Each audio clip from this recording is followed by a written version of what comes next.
जय हिंद, नमस्कार। स्वागत है आपके अपने यूट्यूब चैनल स्टैंड बीपीएससी में। उम्मीद करते हैं आप लोग अच्छे होंगे और अच्छे से आप लोग अपने काम में लगे हुए भी होंगे। दोस्तों, बीटीएससी एएनएम के रिगार्डिंग बात करने वाले हैं, क्योंकि ये बीटीएससी एएनएम जो केस है ना, बहुत पेचीदा हो गया है। ठीक है, तो आप लोगों से बहुत सारी बातें करना है इस वीडियो में। वीडियो को अंत तक बने रहिएगा। देखिए, चूँकि पहला जो 27 जून को डेट मिला था, ठीक ना, लिस्टिंग का, सभी का, क्वालिफाई का, कॉन्टैक्ट बेसिस का, सबका। चूँकि मालूम है कि कोई भी डेट पड़ेगा, वो उस वहाँ पे तो कॉन्टैक्ट बेसिस के भी एडवोकेट खड़े होंगे और क्वालिफाई के भी एडवोकेट खड़े होंगे। चूँकि सभी ने कैविएट लगाया है, और कैविएट के तहत जो भी एक्टिविटी, कोई भी एक्टिविटी करेगा, उसके पास इंफॉर्मेशन चली जाती है। ठीक, तो अभी जो नेक्स्ट हियरिंग का डेट की बात चल रहा था, वो अभी सुप्रीम कोर्ट के ऑफिशियल वेबसाइट पर भी शो नहीं कर रहा है। इसका मतलब है कि सुप्रीम कोर्ट अभी लिस्ट नहीं किया है। ठीक ना, अब उसके ऊपर डिपेंड करता है, ये एडवोकेट भी नहीं बता सकते हैं, क्योंकि सुप्रीम कोर्ट अपने मन से, वहाँ पे जो भी कंप्यूटर ऑपरेटर होते हैं वही इसका निर्धारण करते हैं। तो आज भी मिल सकता है, कल भी मिल सकता है, या 2-4 दिन भी लग सकते हैं, लेकिन मिलेगा ज़रूर। ठीक ना, आज नहीं तो कल ज़रूर मिलेगा। इसलिए इस पर ध्यान नहीं देना है। केस का लिस्टिंग होगा तो हियरिंग होगा। और देखिए, ये वीडियो बनाने का पर्पस ये है, दोस्तों, आपको मालूम है कि एसएलपीए का मतलब, कि जैसे सुप्रीम कोर्ट में कोई भी एसएलपीए जाते हैं, तो उसमें से समझ लीजिए कि 100 में से 90% एसएलपीए जो होता है वो खारिज हो जाता है। ठीक ना, आप देख लीजिए प्रीवियस ईयर का जितना भी एसएलपीए गया है। ठीक ना, 10% जो ऑथेंटिक चीज़ें रहता है, उस पर सुप्रीम कोर्ट अपने फैसले को पलट देता है। ये चीज़ें हैं। 10% मतलब लगता है कि हाँ, यहाँ पर होनी चाहिए, तो ऑथेंटिक चीज़ों के रूप में वो अपना बदलाव करता है। अब ये नहीं कि, अब जैसे कि यहाँ पर कुछ लोग बोलेंगे कि हम जब 90% ऐसा चीज़ें है एसएलपीए खारिज होने का, तो फिर तो ऐसे ही गया। नहीं नहीं, ये आपका यहाँ पूरे समूह की बात करता है, मेजोरिटी की बात करता है, एक आदमी की बात नहीं करता है।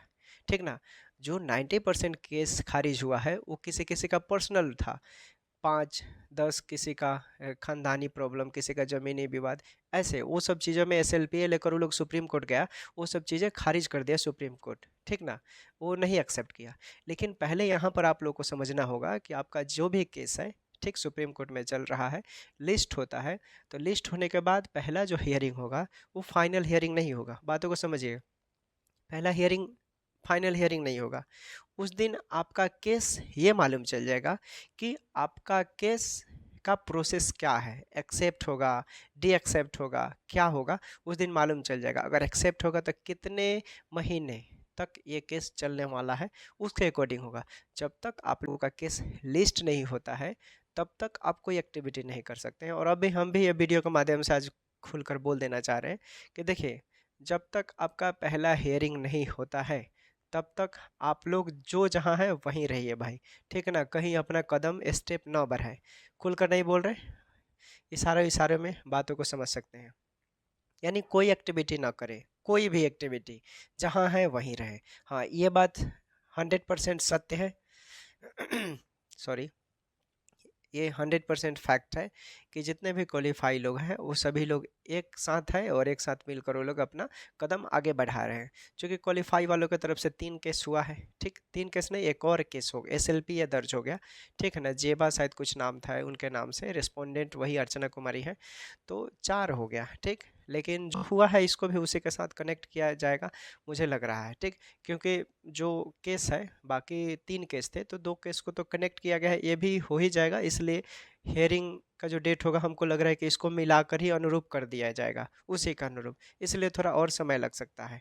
लेकिन अब यहाँ पर सोचने समझने वाली बात है कि अगर कोई घर है, ठीक, अगर उस घर में कोई प्रॉब्लम होती है, तो गार्जियन के पास बच्चे जाते हैं, बोलते हैं पिताजी ये प्रॉब्लम हो गया, छोटे भाई ने ये किया, सिस्टर ने ये किया। पिताजी बोलते हैं कि नहीं ऐसा करो। तो यही हम लोग का जो ये कि अभी जो मेजोरिटी चल रहा है, जो योजनाएं लोग बना रहे हैं, ये भी एक तरह का हम लोग का परिवार है। अगर परिवार में कोई अनबन होता है, तो बातों को समझिए, अनबन होता है तो ये नहीं कि आप घर छोड़कर चले जाएं। ठीक, आप वहीं पर स्थित होकर और बातों को समझें। मनमुटाव कितना दिन चलता है भाई, कोई भी हो। सो नेगेटिविटी से दूर रहना है। अगर आपको केस में बरकरार रहना है, बने रहना है केस में, जैसे कि कॉन्टेक्ट बेसिस वाले हैं, उन लोगों में कितना भी कुछ होता है, सब लोग एक हैं, वैसे ही आप भी रहे ना दोस्तों, ठीक ना। क्योंकि हाँ, ये फैक्ट है कि सभी लोग एक हैं, लेकिन थोड़ा सा प्रॉब्लम है, ठीक। तो उस प्रॉब्लम को छोड़िए, जो कि अगर मान लीजिए कोई भी चीज़ें हैं, वो एक आदमी का अनुरूप नहीं होता है, ठीक ना। एक आदमी कुछ नहीं कर सकता है। हाँ, ये अपवाद में बहुत ऐसी चीज़ें हैं कि एक आलू अगर सड़ गया तो सारे आलू को सड़ा देगा। एक्सेप्शन में भी कई ऐसी चीज़ें हैं, लेकिन यहाँ पर चूंकि केस के रिगार्डिंग बात करना है, एक और चीज़, ये हमारा सिविलियन केस है, क्रिमिनल केस नहीं है। क्रिमिनल केस में ये होता है कि आप क्रिमिनल केस हाई कोर्ट हो, सिविल कोर्ट हो, कोर्ट हो, तो वहाँ पर गवाही देना पड़ता है, वहाँ पिटिशनर की ज़रूरत पड़ती है। लेकिन सुप्रीम कोर्ट में चाहे हाई कोर्ट हो, वहाँ पिटिशनर की उतनी आवश्यकता नहीं होती है, पिटिशनर का कोई रोल नहीं होता है। जो भी बात रखते हैं वो एडवोकेट रखते हैं, ठीक। पिटिशनर हो गया, इसके नाम से हो गया, ठीक है, लेकिन जो भी चीज़ें हैं एक्टिविटी, वो सब एडवोकेट जज तक पहुंच जाते हैं, ठीक है। हाँ, अब क्वालिफाई वालों की तरफ से 10-12 आईए और किया गया है। आइए मतलब ये ज़रूरी नहीं है कि जैसे मान लीजिए कि यहाँ पर एक पिटिशनर के बदौलत कई लोगों ने मिलकर अच्छे एडवोकेट के माध्यम से केस को लीड करवा दिया, बाद में एसएलपीए मिलने के बावजूद भी। तो जो जिसका एसएलपीए बाद में मिला, वो अपने केस को लीडिंग कराया, तो एडवोकेट इतना पागल तो नहीं है, इतना मूर्ख तो नहीं है, कुछ ना कुछ उसके अंदर है, तभी तो वो लीड करवाया, ठीक। एक और चीज़, अब यहाँ बात कर रहे थे पिटिशनर की, तो देखिए आईए में जो लोग गए हैं, 4 से 5 दिनों में उनका नाम रजिस्टर हो जाएगा, नेट पर शो करेगा। तो अब यहाँ पर 10 लोग खड़े हो जाएंगे, यानी 10 लोग हो गए, तो वो भी बोलेंगे नहीं हम भी जाएंगे सुप्रीम कोर्ट में, ये करेंगे। देखिए आइए मतलब आप इंटरवेनर बन गए, आप भी पिटिशनर की तरह कोर्ट में खड़े होकर बातें आप नहीं रखेंगे, जज एडवोकेट के माध्यम से जज रखते हैं, ठीक ना। आपके पास कोई एविडेंस है, कोई भी चीज़ें है तो रख सकते हैं, यह फैक्ट है, ये चीज़ें हैं। बड़े बड़े लोगों से भी गलतियां होती रहती है, तो कई कई जैसे कुछ दिन पहले बात भी हुआ था हमारे वरिष्ठतम एडवोकेट से, तो उन्होंने इस चीज़ को स्वीकार किया कि यहाँ पर थोड़ा मुझे बोलने में भी थोड़ा सा प्रॉब्लम हो गया, लेकिन कुछ चीज़ ऐसी है जो जो बोला गया है वैसा नहीं है। क्योंकि माइंड में जानते हैं कि एडवोकेट लोग हैं तो बहुत सारी चीज़ें हैं, तो थोड़ा सा माइंड डिस्टर्ब ही रहता है, ठीक है ना। किसी दूसरे का प्रॉब्लम लेकर अपने दिमाग पर लेकर लड़ना, एडवोकेट काम करता है भाई, दूसरी की परेशानी आप ले रहे हैं तो थोड़ा सा तो माइंड डिस्टर्ब रहेगा ना।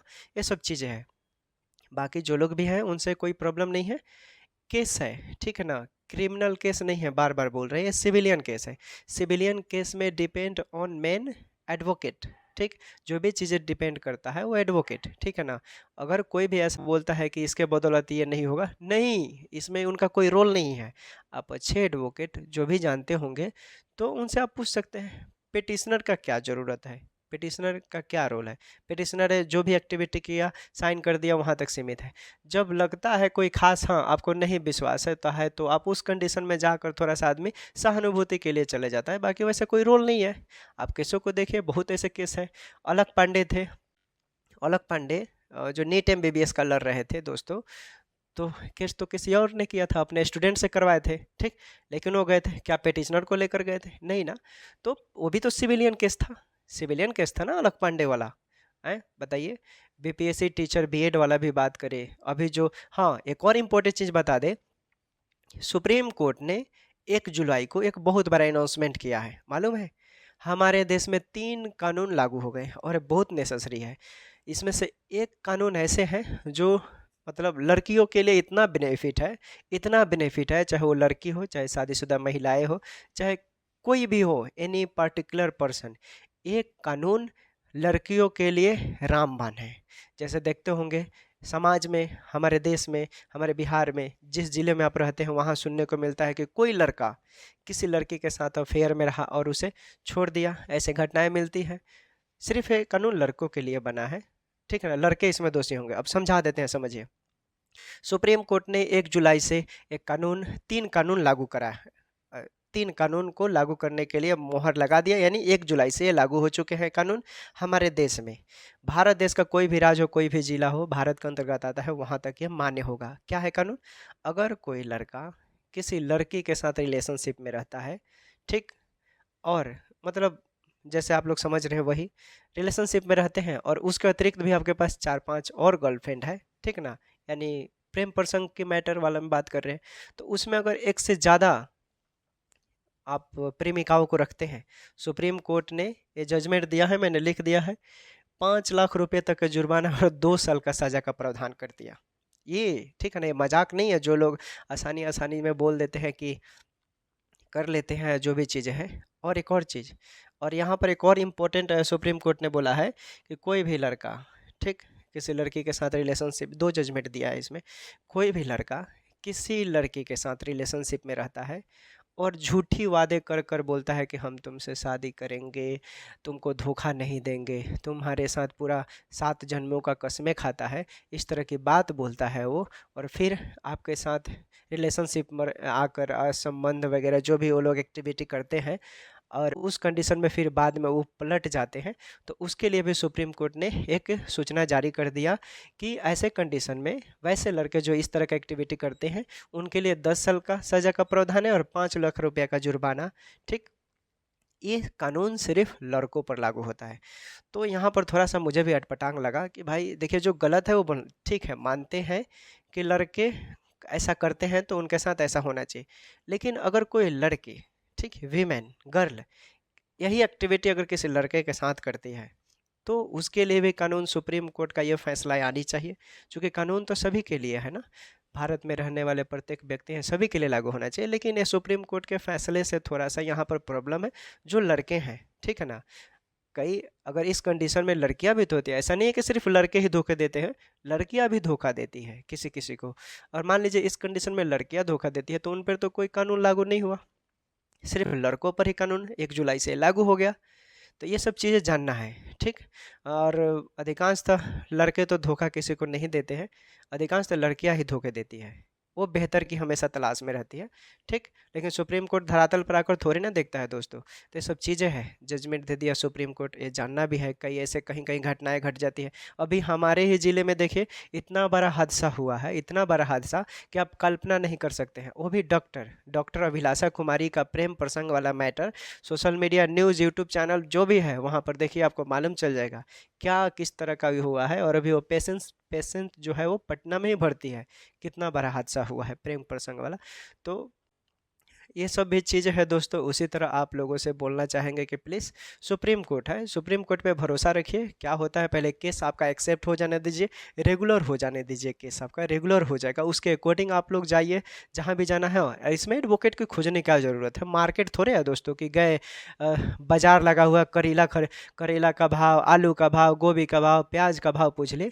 अरे एडवोकेट अवेलेबल है इंटरनेट पर, सब चीज़ उन लोग का लिस्ट है, वहाँ पर जाकर देकर मालूम कर लीजिए, बहुत ऐसे सिविलियन एडवोकेट है केस लड़ने वाले, ये सब चीज़ें हैं, ठीक। जैसे कि संविदा वालों ने 3 एडवोकेट रखा है, चूँकि 3 केस है, अब 4 केस हो गए तो 4 एडवोकेट, ठीक है ना। अब ऐसा नहीं है कि जो एसएलपीए दर्ज हुआ है वो एक ही एडवोकेट किया होगा, हो सकता है उसी से करवा दिया गया हो, लेकिन जब 4 एसएलपीए है और वही एडवोकेट है तो कोई दिक्कत नहीं है। लेकिन चूँकि सुप्रीम कोर्ट में जहाँ भी चीज़ें होता है, एक केस के लिए एक एडवोकेट, ठीक है ना, 3 केस है 3 एडवोकेट। अगर एक सीनियर एडवोकेट आप हायर करते हैं और उधर से 3 अच्छे अच्छे एडवोकेट रहते हैं तो एक आदमी 3 आदमी पर कितने देर तक हावी होगा, ये सब चीज़ें हैं। तो थोड़ा सा आप लोग डिसीजन अच्छा से लीजिए, क्योंकि 2 बार तो हार ही चुके हैं। और एक और चीज़ कहना चाहेंगे, अब इस केस पर आप लोग डिपेंड मत रहिए, आप लोग अपना पढ़ाई शुरू कर दीजिए, ठीक है ना। बहुत सारे बहाली आने वाले हैं, सेट मारिए रोज़, कितना भी पढ़ रहे हैं आप, अगर आप प्रैक्टिस सेट नहीं लगाते हैं, सेट नहीं मारते हैं, सेट मारने से जानते हैं क्या बेनिफिट मिलता है, आपकी त्रुटियां कम होती है, छोटी छोटी चीज़ें गलती कम होती है सेट मारेंगे तो। आप कम पढ़िए लेकिन सेट ज़्यादा मारिए, रिजल्ट होगा, ये 100 ये फिक्स है, ठीक है ना। आप देखिएगा, रोज सेट मारेंगे ना तो ये दिल के अंदर से ना आपका डर निकल जाएगा। आप प्रीवियस ईयर का सेट लीजिए, ठीक है ना, प्रीवियस ईयर 16, 17, 18, 19, 20, ये प्रीवियस ईयर का सेट हुआ, उठाइए किसी भी प्रकाशन का और सेट मारिए रोज, देखिए बेहतर रिजल्ट होगा। इसमें नहीं, इससे तो अच्छा और भी बहाली आ रही है ना, तो ये लड़ रहा है, लड़ने दीजिए जो लोग एक्टिविटी कर रहा है अपना, ठीक है। आगे अपना पढ़ाई मत छोड़िए, इससे में आप डिपेंड मत रहिए, ठीक है ना। एक कितने दिन तक केस चलेगा अभी कोई नहीं जानता है, ठीक है ना, बहुत लॉन्ग प्रोसेस वे में जाएगा। जो भी डेट का हियरिंग आएगा उस दिन आपका केस एक्सेप्ट होगा। एक्सेप्ट होने के बाद इसका टाइम टेबल मालूम चल जाएगा कि ये केस कितने दिनों तक चलने वाला है। पहले हियरिंग का डेट तो आने दीजिए, केस एक्सेप्ट तो हो जाने दीजिए, बहुत से ऐसी चीज़ें हैं, ठीक ना। So please be positive, be requested, आप लोग एक प्लेटफॉर्म पे रहिए, ठीक। Take care, bye bye. फिर मिलेंगे नेक्स्ट वीडियो में, जैसा अपडेट होगा। आप लोग अपना ख्याल रखें, खाना पीना खाएं और तंदुरुस्त रहें।